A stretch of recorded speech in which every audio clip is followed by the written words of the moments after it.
Next on Secrets of War, American pilots battle the enemy and their own political leaders in the skies over Vietnam. Exclusive interviews with North Vietnamese veterans, secret American operations in Laos and Cambodia, and the Navy's classified program to counter heavy losses against Vietnamese pilots. Or were these pilots from other communist countries? Alpha Strike is next on Secrets of War.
The American War in Vietnam. There were no front lines drawn on the map, no neatly marked positions defining enemy territory or safe territory. American tactics produced numerous battlefield victories and inflicted heavy military losses on the North Vietnamese and Viet Cong forces. But these opportunities were often wasted by the absence of strategic vision. The U.S. air war in Vietnam cost more than half of the hundreds of millions of dollars America spent on the hostilities. Despite this investment, air power, while influential, was never decisive. We had gotten into the war without understanding what the game plan was. We had no strategy, we had no objective. We thought it was going to be another quick and easy fight, rush in, fill the sky with airplanes, and we'd walk away the big winner, as we always have had in the past. And it didn't work. Vietnam has a 2,000-year history of resisting foreign invasions. They'd been fighting for over a century against the French, the Japanese, and then the French again. For the Vietnamese, time and cost meant little. Their war against the Americans would last as long as it took to win. If they did not succeed, then their children would, or their grandchildren. Our slogan at that time was just to fight. We know that as long as the Americans decided to stay and get involved with the Vietnam War, it would be impossible, to reunify the country. Like their French predecessors in the First Indochina War, American leaders and the government of South Vietnam never understood that the communists were willing to lose longer than the Americans were willing to win. We accept the death of millions of people. We justify this huge loss because of the belief that the independence for our country will justify the sacrifice.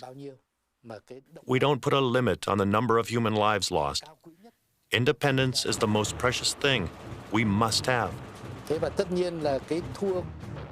So we would do everything to fight and discourage the Americans from getting involved and make life really difficult for them so that they would withdraw from Vietnam and leaving the internal affairs of the Vietnamese to the Vietnamese.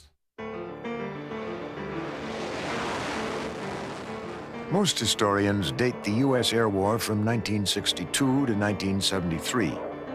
In fact, the U.S. Air Force had been quietly sending advisors to South Vietnam as early as 1950 to support the French in the First Indochina War.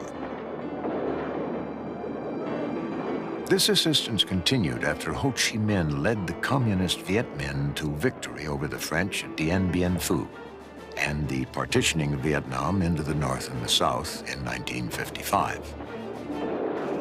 Essentially, the air war in Vietnam can be broken down into three parts. There was Rolling Thunder from 65 to 68, there was the interdiction in Laos from 68 through 72, and then the linebacker campaigns in 72. With the South Vietnamese government on the verge of collapse, on the 2nd of March, 1965, the United States began an aerial bombing campaign against North Vietnam. From the beginning, Operation Rolling Thunder was characterized by a sharp conflict, pitting the military against President Lyndon Johnson and his Secretary of Defense, Robert McNamara. At issue were the rules of engagement. American pilots were not allowed to go downtown, their term for bombing military targets in Hanoi. And the first 3 or 4 years of the war, there's no doubt that the White House controlling the air battle, the rules of engagement, and saying that some targets could and could not be hit, trying to delineate where the air effort would go in against the advice of the air planners. I think that that was a major fault. President Johnson and Secretary McNamara alternated gradual escalation with long bombing halts in a belief that they could lure the North Vietnamese, led by Ho Chi Minh and General Nguyen Giap, to the negotiating table. Against the advice of his senior military commanders, Johnson personally approved and picked each military target. Johnson's idea was that people would get more and more fearful as the bombs got closer and closer, but what it really did is it gave the Vietnamese an opportunity to fine-tune their air defense system so that by the time the bombs did get to Hanoi, they had the most sophisticated air defense system in the world. Johnson feared that a full-scale bombing campaign might trigger a Chinese or Russian military response, never suspecting the depth of both countries' involvement in North Vietnam's air defenses. The American politicians were very concerned that we'd have a rerun of the Korean War, where once the North Koreans had been started to be pushed back, the Chinese started to get involved in a big way and almost tipped the balance. The thought of having Mao's guerrilla army of 5 million men suddenly available to General Giap, I think, was something which the Americans were very concerned about. Johnson believed in the carrot and stick approach. Hit your opponent over the head with a stick, and then offer him a little piece of carrot. He was convinced that limited bombing raids would persuade Hanoi to negotiate rather than face an all-out offensive. But Johnson and McNamara were making a critical miscalculation. They failed to understand their enemy. They did not understand communism. They certainly did not understand that Ho Chi Minh was an international communist, and that was his primary mission in life, was to advance communism. Johnson was a Texas politician. His problem is that he didn't understand the Vietnamese worldview, that this carrot and stick approach was not something that they understood, and that's not how they operated. The only thing the Vietnamese understood was force.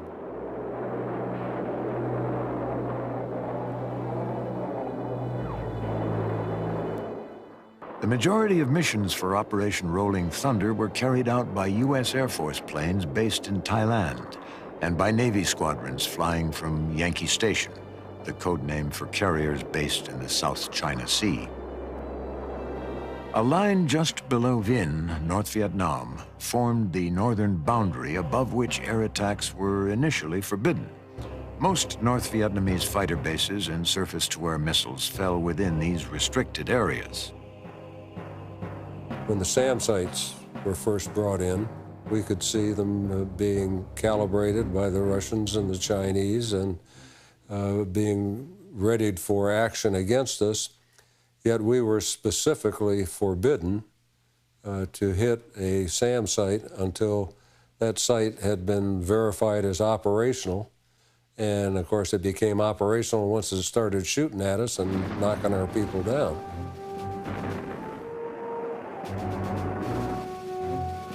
A newly uncovered classified Soviet document, encoded telegram number 13987, verifies that it was in fact Soviet soldiers who shot down 5 American planes in the first SAM missile attack of the Vietnam War in July 1965.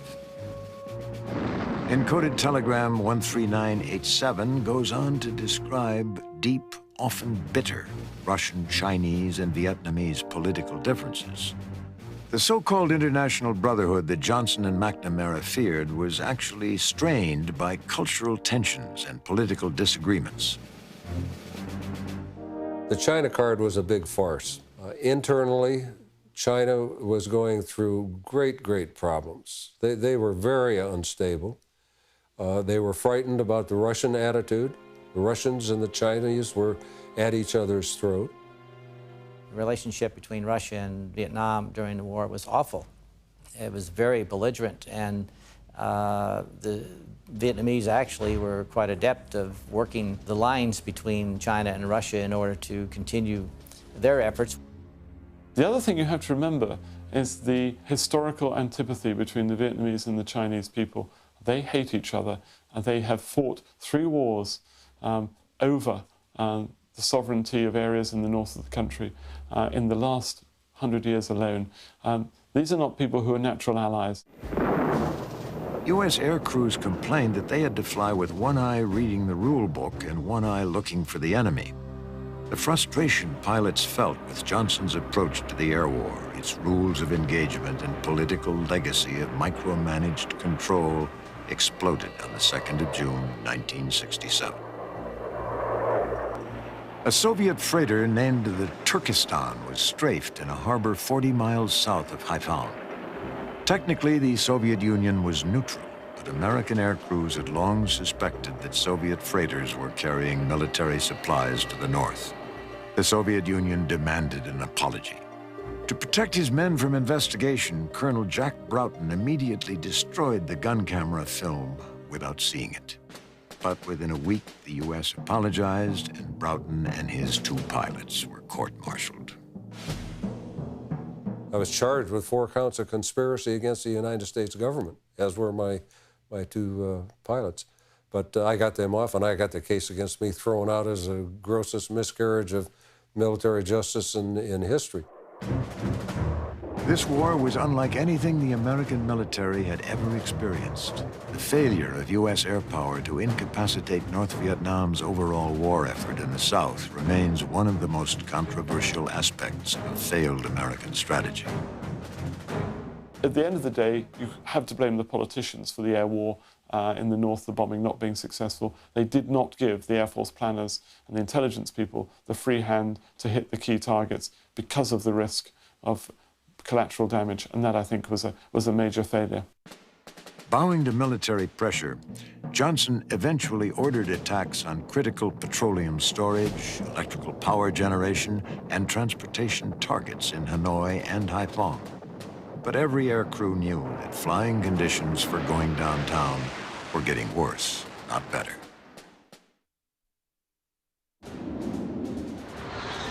By early spring of 1968, the Johnson administration was facing several harsh realities concerning the air war over North Vietnam. The first was that the bombing zones around Hanoi and Haiphong Harbor had become wall-to-wall zones, the heaviest anti-aircraft defenses ever designed. The highest number of losses took place here, in an area known as Route Package 6, one of 6 bombing sectors in Vietnam.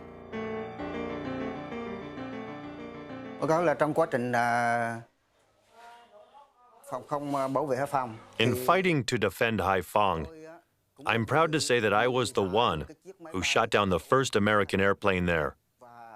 In total, I shot down 17 American planes, 9 of them right in Haiphong City. Once, I shot down 2 planes, and we captured both pilots. I was overjoyed.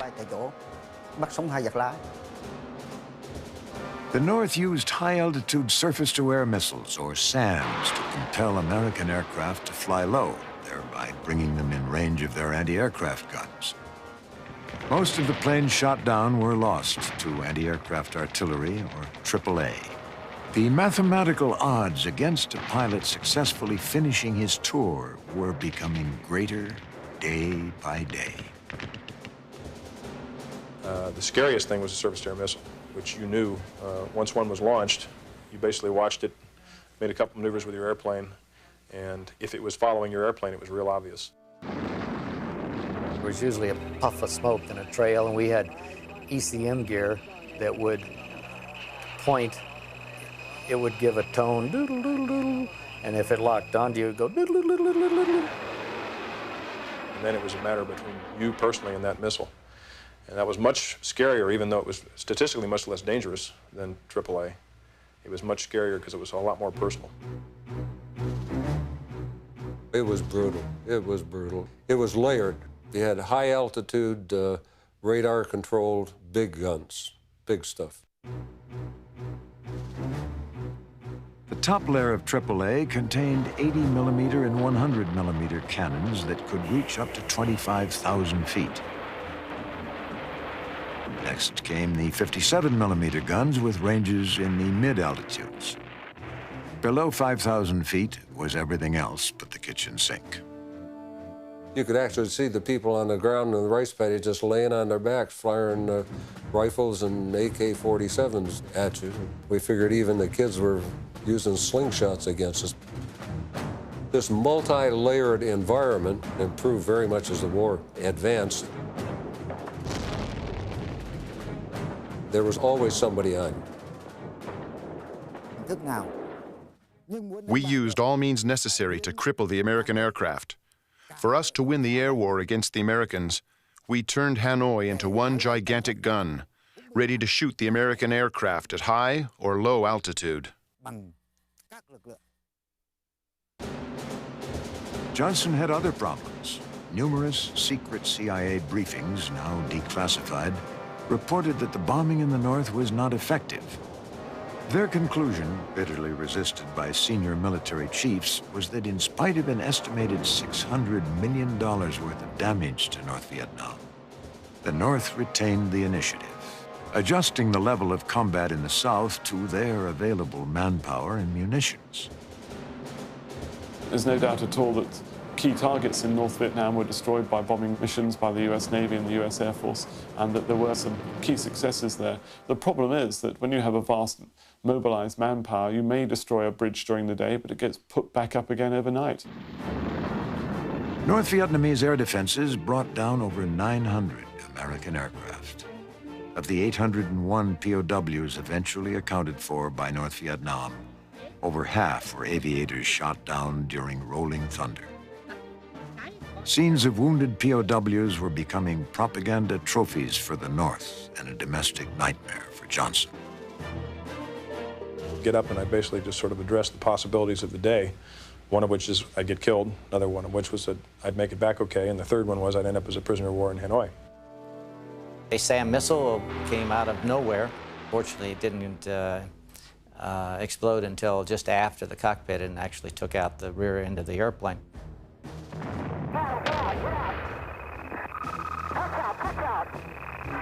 The ejection is a rather abrupt event. I was, in fact, injured, a broken arm, shoulder coming out of there, and then ultimately broke a leg flying through a tree, the only tree within probably 20 miles as well. But it's not one of those things you say, oh, my goodness, yes, I better check my instruments. It's one of those things that, hey, this is going to be a long walk home. Conditions weren't much better for the Navy pilots on Yankee Station, the northern area for carrier operations in the South China Sea.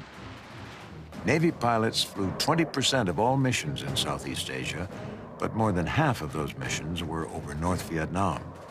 As bad as the anti-aircraft fire was, the North Vietnamese air defenses were not their main problem. Landing on the ship at night, most people dreaded that worse than getting shot at. The ship was bad enough in the daytime, but at night you were always low on fuel. The primary flight instrument in the Navy was the fuel gauge. The F-4 would burn 1,500 pounds a minute in full burner. We were always looking for a tanker or short on fuel. A series of dogfights between the F-4 Phantom jets and North Vietnamese MiGs drew attention to an alarming fact. The Phantom, heart of America's air war against North Vietnam, was losing dogfights to MiG fighters at an alarming rate.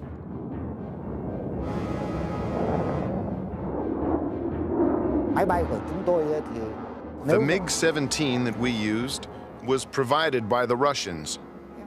Compared to the American F-4 and F-105, it is inferior. The speed is much slower. But the Vietnamese people were good in finding the best avenues to combat the Americans. They took advantage of the weapons they had and at the same time compensated for the weaknesses.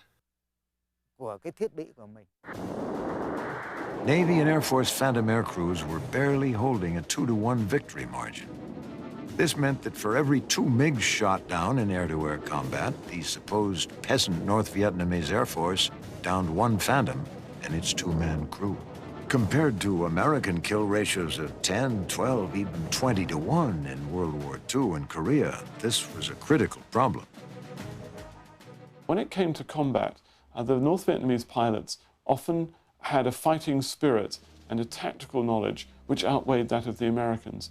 Their aircraft didn't perform on paper as well as the F-4s or the F-105s that they were fighting against, and yet in combat, in gun-to-gun combats, for example, once the missiles had been disposed of, and in large formations, there was actually a very interesting advantage which the North Vietnamese seemed to press home. The MiG-17 and MiG-21 were menacing when flown by skilled pilots. Small and hard to see, even if the U.S. pilots did manage to detect them inbound, the MiGs could usually hit and run before the F-4s could respond. The strong point of the U.S. Air Force was that they had a great number of modern jet fighters, far more advanced compared to ours. But somehow the Americans could never figure out the strategy we used during this war. The majority of techniques we used, we called guerrilla war.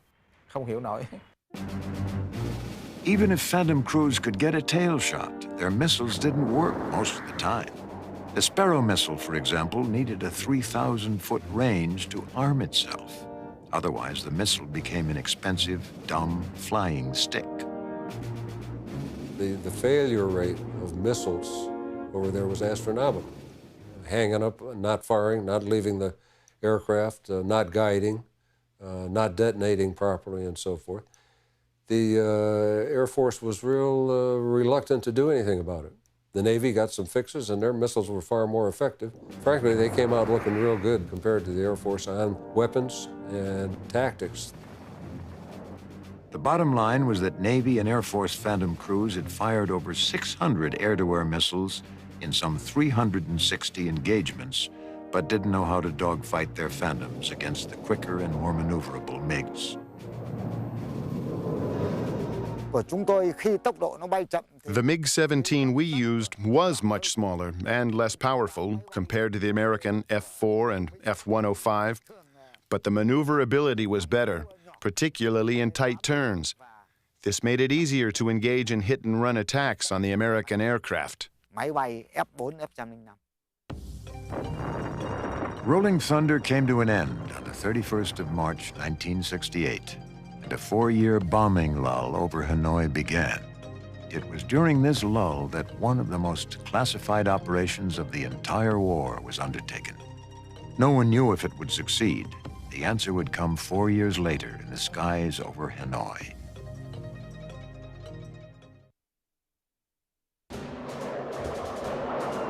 The air attack on the Ho Chi Minh Trail was the largest bombing effort outside Vietnam during the war.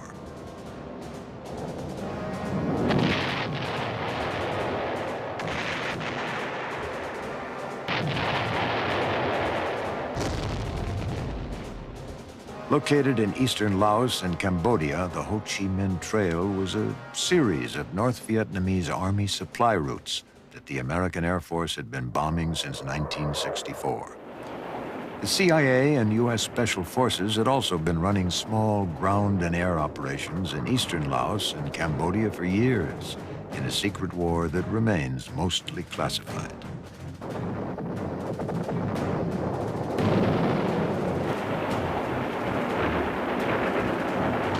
Laos was a killing ground, but stopping the NVA movement of men and material to the south had become an American exercise in futility.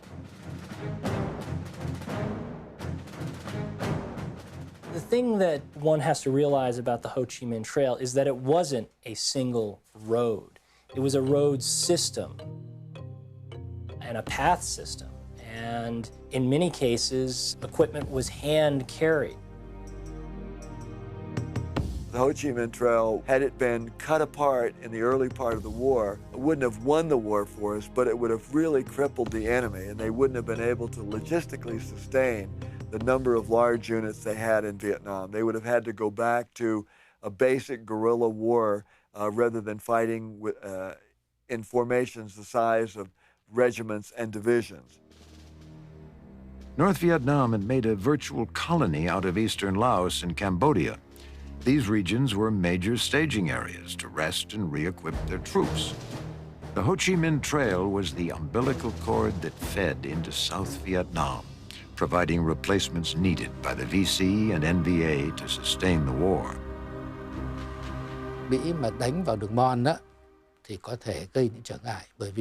If American ground troops had ever attacked the Ho Chi Minh Trail, they could have destroyed our entire supply infrastructures, which were set up along the entire trail. When I met Dong Si Nguyen, the overall commander for the Ho Chi Minh Trail, he shared these same concerns. If American ground troops attacked, our effort in moving supplies and troops to the south would have suffered greatly. However, for some reason, America chose not to attack on the ground. Mỹ đã không dám làm cái điều đó. Cái thứ hai nữa là nếu mà One difficulty for American air power was the terrain. Huge mountains, dense jungles, and narrow valleys made targets difficult to locate. And despite an improvement in bombing effectiveness, North Vietnamese supplies to the south were increasing.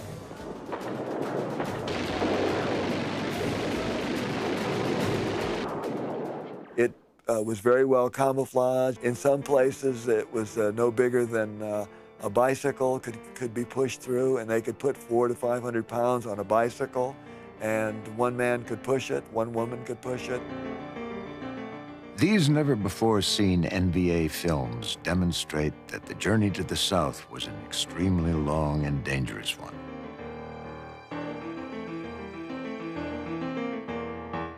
Despite their success in keeping reinforcements moving south, the NVA endured harsh conditions.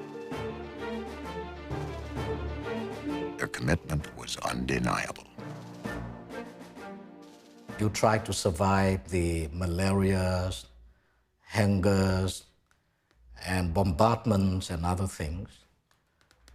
But the thing that keeps you go on is something in here. Without that, I think it would be impossible to endure the whole Vietnam War. The flow of people carrying supplies on their backs was so constant and so well concealed that it remained an insurmountable problem. Troop replacements traveled in small groups of 40 or less to avoid detection. Most movement happened at night. Our trucks were repeatedly attacked and bombed by U.S. C-130 aircraft, equipped with rockets or 20mm artillery. No matter how many times we were attacked, we didn't let the enemy keep us from reaching our destination, even if some of us were killed. Circling the skies above Laos and Cambodia, reconnaissance aircraft scanned the ground using high-resolution photographs and radar for evidence of enemy movement. I remember many times the US B-52s chased us and bombed us. They also tried to attack our stored-up equipment and supplies. B-52s chased us everywhere we went. Every time the convoy went out, the US airplanes followed us. The B-52s were used extensively throughout the war to carpet bomb the Ho Chi Minh Trail over widespread areas. The B-52 was one of the weapons the NVA and VC feared most. I don't think people can use words to describe the B-52 raid. It's the most horrible thing in the world. With the B-52, you never know when it would come. Sometimes it's during the night and you just bang. And smoke and fires and, dust and everything. And then you just wouldn't see anything.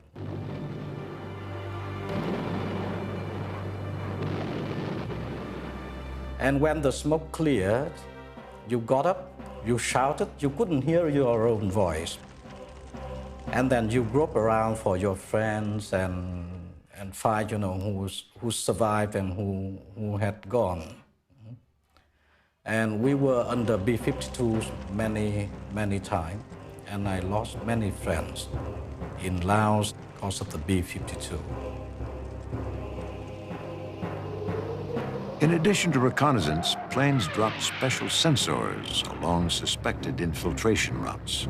These devices transmitted their data to airborne relay teams flying in the area. The secret devices would impale themselves on tree branches or sink into ground cover. They could pick up voices, detect seismic vibrations, sense heat, and identify electrochemical residue. This electronic surveillance was called Operation Igloo White. The Vietnamese knew very well about it. So our engineers remove all these kind of what we call tropical trees and plant them in certain places. And they ignite the battery every night, And they hang trees and, so that they bang in the winds. And I guess the Americans lost hundreds of thousands of tons of bombs, in the place where they shouldn't be. Although the trail was vital for bringing troop reinforcements and weapons to the south, the NVA and VC enjoyed more popular support in the southern countryside than many Americans suspected. The Ho Chi Minh Trail is now estimated to have provided only 10% or less of the supplies needed by the communist forces in the south. They didn't need a lot to come down the trail. They needed the men, and they needed the sophisticated technology that the Russians and the Chinese were supplying. That they couldn't get in South Vietnam. They could get the rest. While American bombing definitely disrupted the flow of supplies down the Ho Chi Minh Trail, the NVA increased its efforts to maintain the net flow of material to South Vietnam. Air power alone could not stop the communists from reinforcing the South.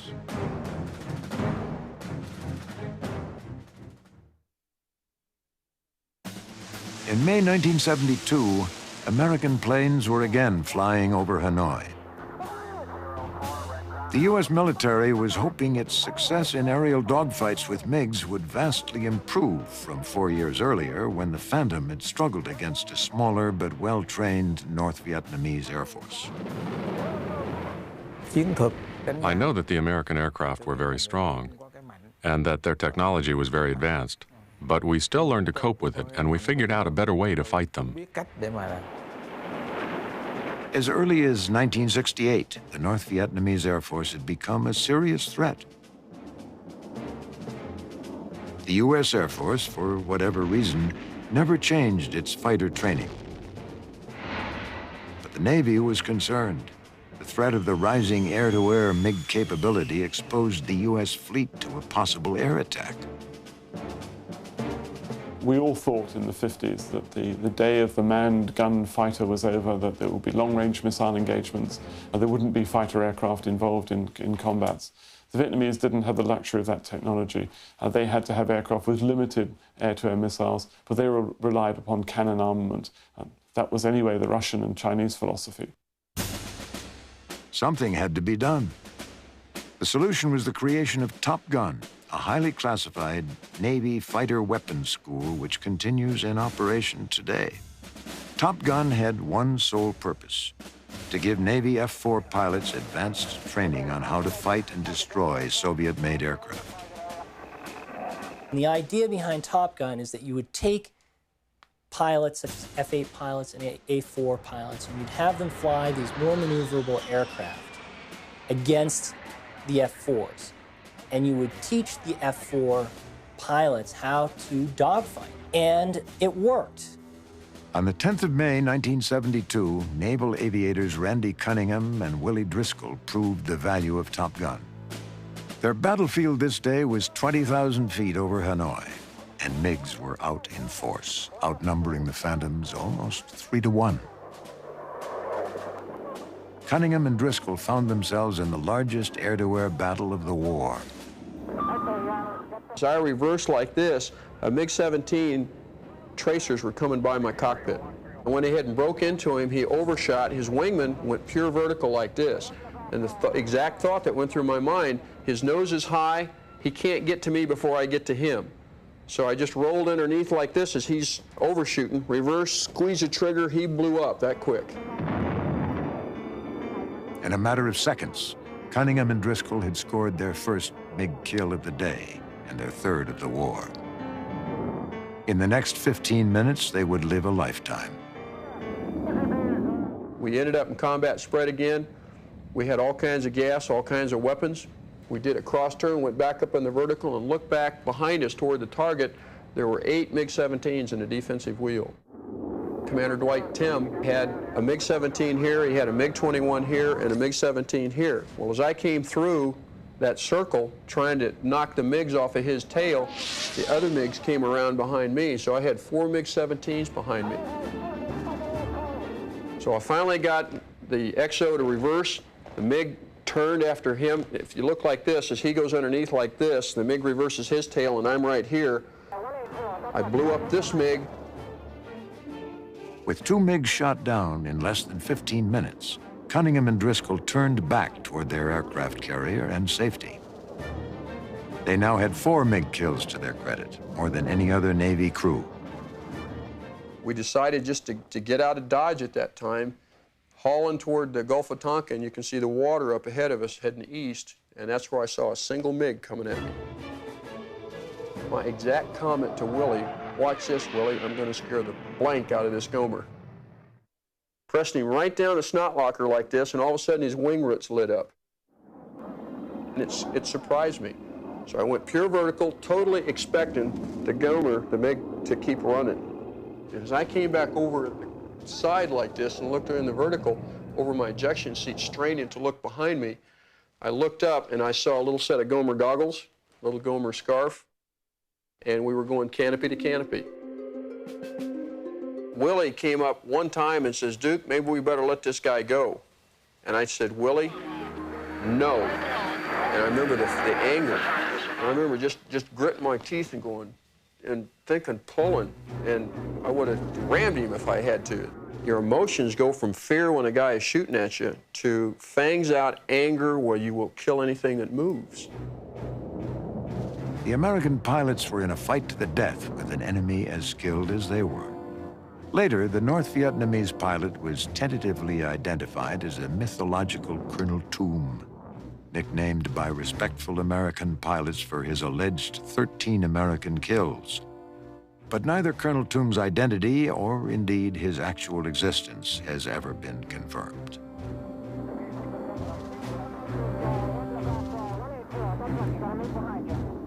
Whoever he was matching Cunningham's every move.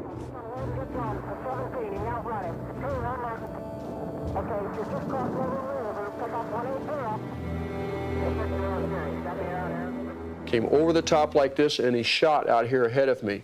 I broke to get out of his tracers, unloaded, went down, and trapped him at my 6 o'clock, which is the wrong place to be. Unloaded the airplane, got 500 knots, worked him back to the horizon, and then went pure vertical, but 4 or 5 Gs, forced the overshoot here with him down below me. Stood on full rudder, full right stick, which causes the airplane to kind of flow around like this and come around. And I remember thinking at this position, Gomer, you just died. Because I'm starting to bring my weapon system on to bear. He waits till my nose is committed, and then he put out his Benson and Hedges, broke into me, forced the overshoot, left rudder, left stick, rolled. And this is called a rolling scissors.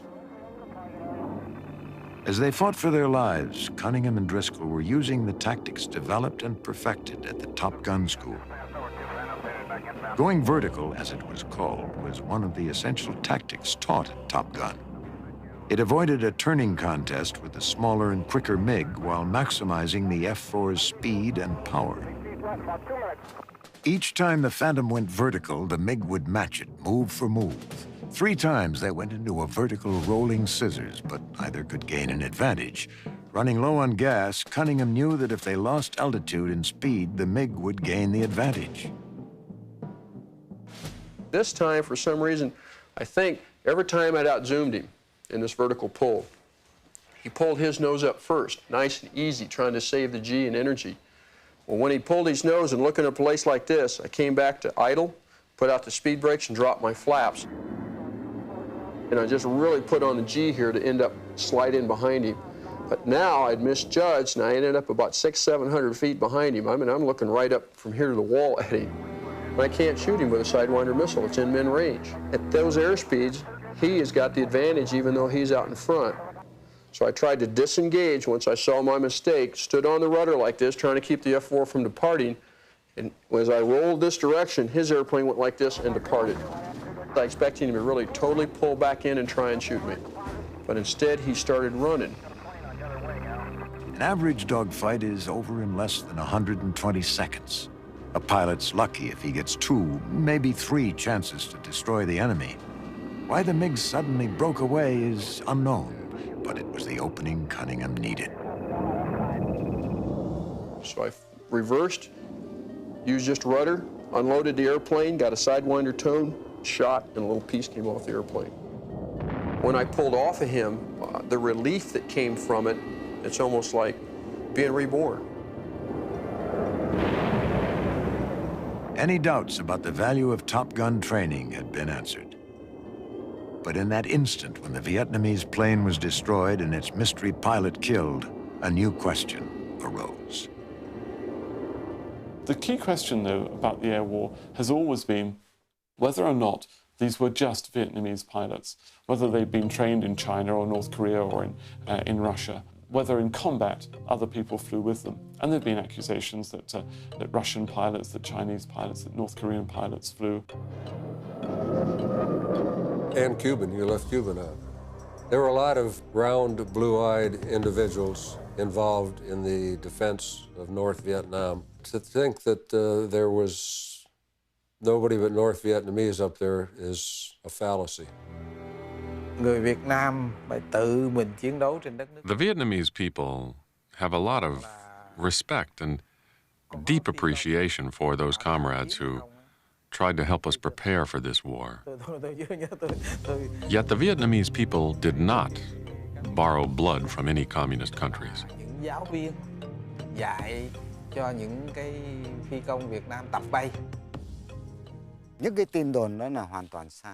There was a Korean team of pilots that volunteered, but there was no Chinese, Russian, no Cuban troops or pilots flying for us during that time. There were no Chinese, Russian, or Cuban pilots in this war.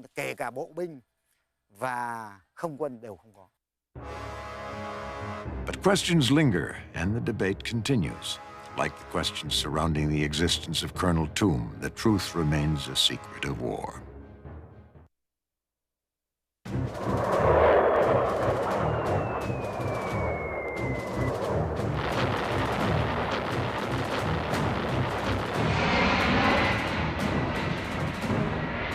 After a 4-year hiatus, the bombing of North Vietnam resumed. The North North invaded South Vietnam with tanks and conventional forces in the Easter invasion of 1972. President Richard Nixon, elected in 1968, ordered new bombing raids, codenamed Linebacker. Linebacker was the final air campaign against North Vietnam. Its goal was to stop the invasion of South Vietnam by destroying the North Vietnamese Army's supply lines and by bombing Hanoi. There is no doubt in my mind that the American rhetoric that came out of the White House at the time from President Nixon's office, and that they managed to bomb the Vietnamese back to the table in Paris for peace talks, actually has some merit.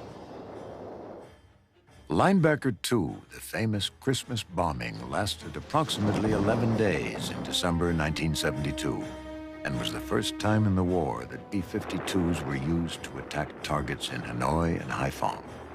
It was President Nixon's response to the diplomatic intransigence of the North Vietnamese, whom he suspected of dragging their feet at the Paris Peace Conference. During the first 3 nights the bombers attacked, they flew in formations of 3, using the same altitudes and ground tracks and evenly spaced intervals.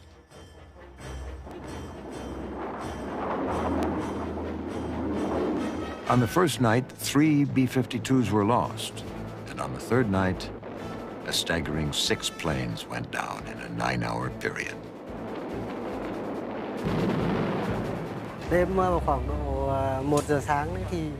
At 1 o'clock in the morning, there was a huge fire in the sky.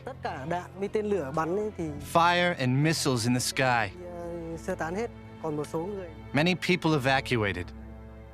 My parents hid inside a tunnel. The sky was burning. People were running. Everything was in chaos, and bang! The earth was shaking back and forth. Then the earth was transformed. The water was splashing. The whole sky was fire.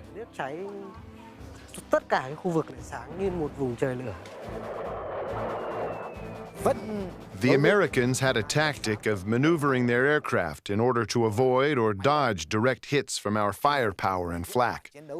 So when this happened, right away we figured out a new way to use the SAM-2, and we shot the pilots down. On the night of December 18th, 1972, in the city of Hanoi, we shot down 3 B-52 airplanes in the same spot.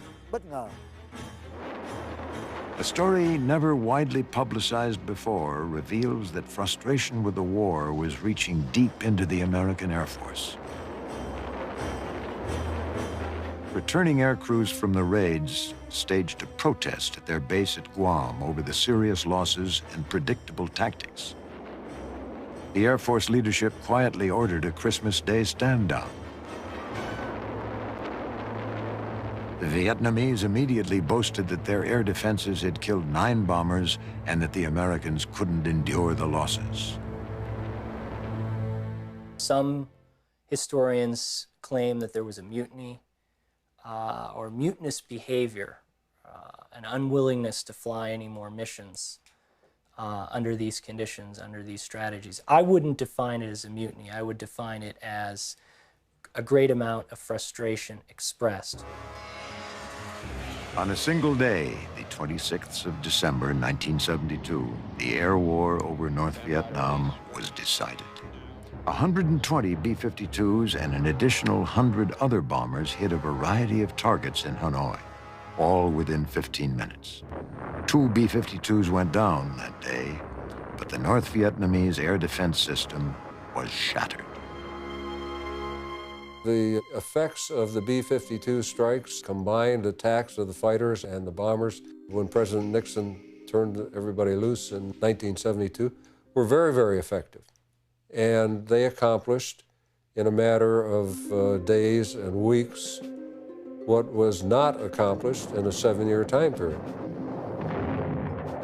North Vietnam was virtually defenseless against further B-52 attacks, and Hanoi quickly proposed a resumption of peace talks in Paris on the 8th of January. the Americans finally understood that the North reacted only to overwhelming force. This was a demonstration of the capabilities of long-range air attacks that the United States could put in, and it could have put them in to any target in that area. And there's no doubt that there was not a stomach for the massive aerial blitz of North Vietnam by the North Vietnamese themselves. So Hanoi didn't want that to happen. The linebacker strikes were effective, but they came too late to offset the rising tide of American public opposition to the war. The North ultimately understood that the Americans could not sustain the political will necessary to win. In the end, although American air power played a decisive role in the resumption of the Paris peace talks, it could not overcome a 2,000-year Vietnamese history of resistance to one foreign enemy or another.